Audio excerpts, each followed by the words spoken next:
Kumusta mga kadribol? Breaking news, Poy Eram posibleng di paglaruin ngayong Game 6.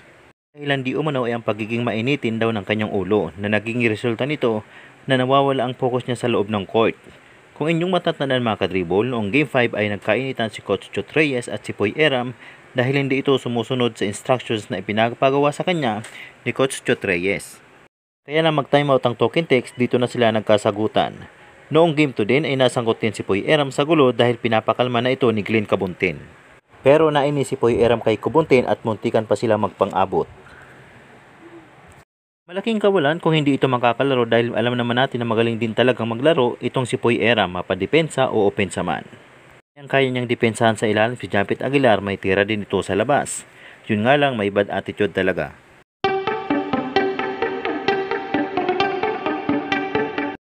Pero tingnan natin mga kadribol, baka strategy lang ito ng token text management.